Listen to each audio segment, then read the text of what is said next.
So we have Saucha, which was purification, Santosha, which was contentment, and now we're on Tapas, which is self-discipline.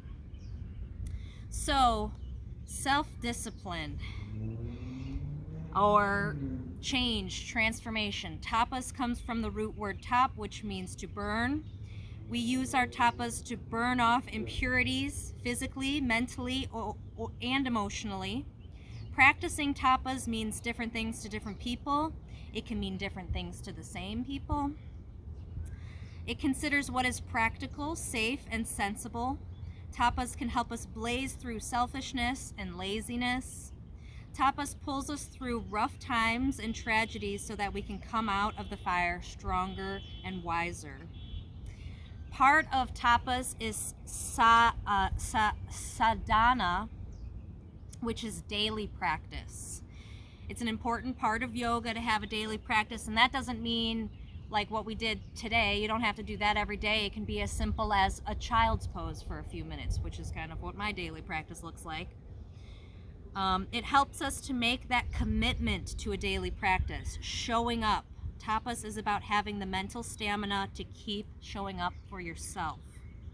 There's an emphasis on endurance and returning to right action consistently. Now, as we were talking about the Yamas and the Niyamas by Deborah Adele, love this book. She gives a great explanation of all the Yamas and the Niyamas, and you don't have to be a yoga instructor to read the book. But I do like to take, after each Yama and Niyama, she has questions for exploration that I like to give to you, just stuff to think about. And for tapas, she does them week by week. So for week 1, she says, notice when you find yourself getting ready for the next thing or looking for contentment from something outside of yourself. Week 2, notice how much energy you expend moving towards what you enjoy and avoiding what you dislike. Notice any physical gripping sensations in your body. Week 3, take responsibility for all your emotional disturbances. Trace every annoyance and upset back to yourself. Choose to stay in the disturbance or return to the calm center of contentment, to be content with your disturbances. And then week 4, she says, practice gratitude and non-seeking. Be content with each moment as it is. So for practicing such things on the mat, this one is really a personal choice. If maybe your plank needs some work, or maybe that chaturanga, that halfway lower into an upward facing dog. I get a lot of folks that come up to me and they say, how do you do that?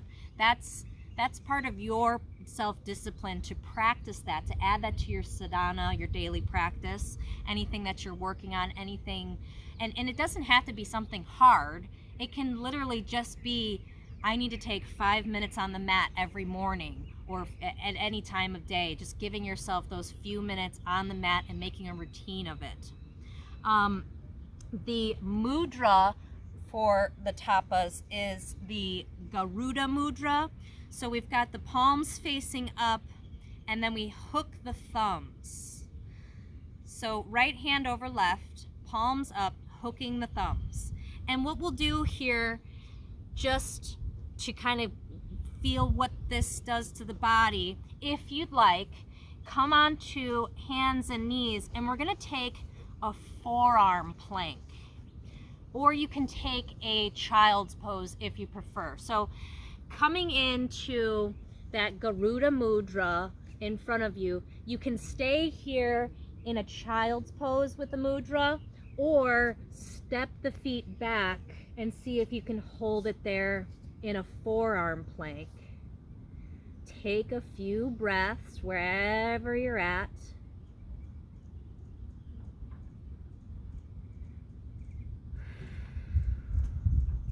If you're in a forearm plank, go ahead and bring the knees back to the mat. Sit back onto the heels and come into a child's pose, keeping the mudra. It's all right if the hands aren't touching the mat. Take a nice deep breath.